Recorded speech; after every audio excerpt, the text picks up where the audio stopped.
네, 요즘 남북 평화 분위기와 함께 인천도 서해 평화 협력 시대를 선도하겠다는 의지를 드러내고 있는데요. 저희 TV로드는 접경 지역인 교동도를 찾아가 남북 교류를 위한 과제와 희망을 짚어보는 순서를 준비했습니다. 정부가 화해를 권고하고 있지만 한국 전쟁 당시 주민들 가슴속에 깊이 박힌 상처는 아직 치유되지 않고 있습니다. 이형구 기자가 취재했습니다. 강화 교동도의 한 야산. 한평생 이곳에 뿌리를 내리고 살던 거대한 나무가 앙상한 뼈대만 남았습니다. 하루아침에 누군가에게 잘려나간 겁니다. 영문도 모른 채 잘린 이 나무의 처지는 어쩌면 67년 전 자신이 지켜봤을 이 마을 분위기와 닮아 있습니다. 11년 전 촬영한 영상. 찔레꽃으로 뒤덮인 이곳엔 1951년 1월 교동 해군 특공대에게 살해된 황씨 할아버지 가족이 묻혀 있습니다. 고작 2살과 4살 배기 조카도 함께 묻은 걸로 기억합니다. 저한테 큰아버지, 큰어머니, 합장. 그 다음에 여기가 우리 형수. 사촌 형수. 사촌 누이, 시집 안 간 누이가 죽었거든. 저쪽에는 아이들을 함께 묻지 않았나 그렇게 생각해요. 아이들을 함께. 어쩌다 이런 일이 벌어진 걸까? 진실화해위원회가 조사한 교동도 지역 민간인 희생사건 보고서입니다. 1951년 일사 후퇴 이후 교동에 주둔하던 유엔군 유격대가 부역 혐의자 가족이란 이유로 학살한 사건에 대한 진실규명 사례가 담겨 있습니다. 교동에서만 총 183명이 숨졌는데 이 중 15세 이하 아동이 33.3%에 달했습니다. 1949년생, 그러니까 당시 1살짜리 아이를 비롯해 황씨성을 가진 10살 이하 아동 8명이 영문도 모른 채 하루아침에 목숨을 잃었습니다. 죽어서도 봉분 하나 없이 풀밭에 묻혀진 이유는 여기에 있습니다. 묘지가 드러나는 것을 원치 않았죠.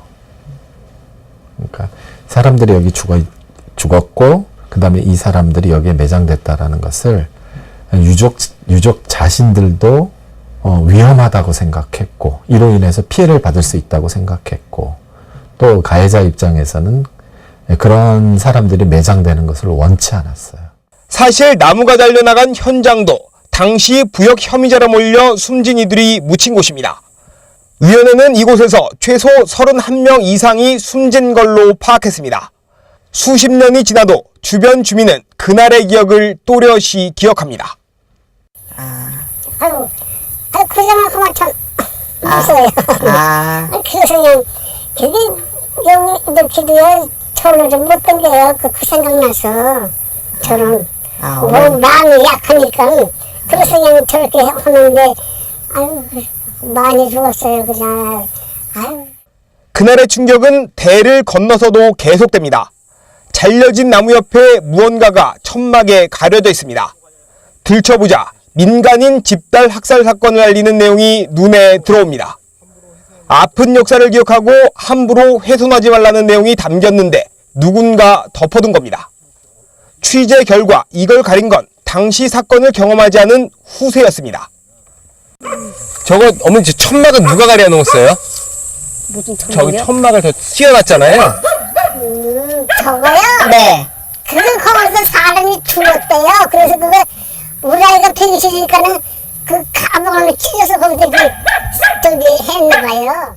사실 정부는 2009년 10월, 그러니까 정확히 9년 전에 사과했습니다.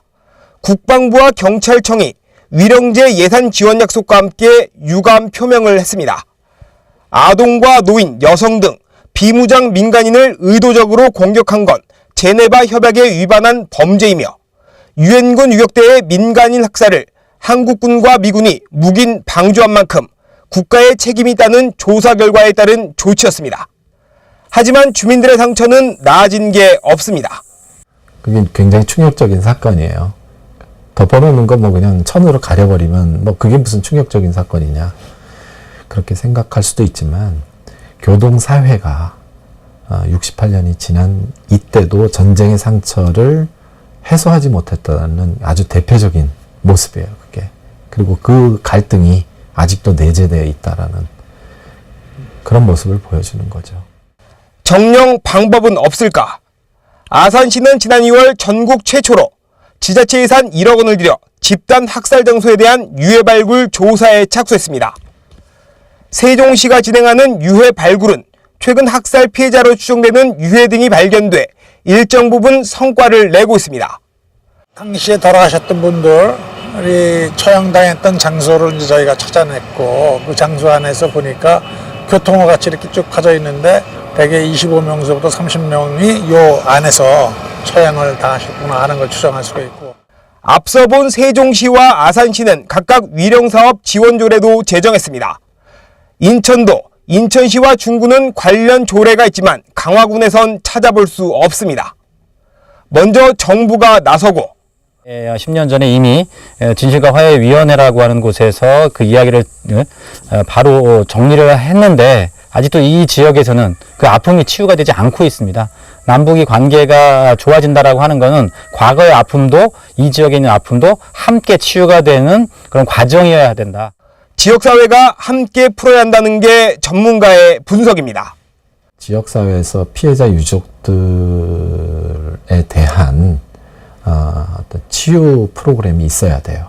그 다음에 두 번째로는 지역사회에서 이 사람들이 희생된 것이 불법적이었고, 그 다음에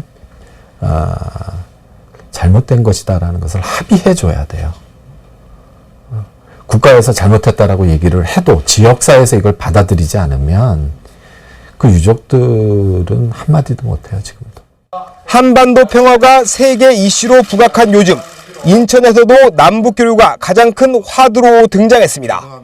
하지만 마음속 깊이 넣어둔 접경지역 주민들의 상처는 여전히 관심에서 밀려 있습니다. 휴전선을 넘어 화해의 손길을 내미는 만큼 같은 공간 내에 아물지 않은 상처를 돌보는 것도 시급해 보입니다. 티브로드 뉴스 이영구입니다.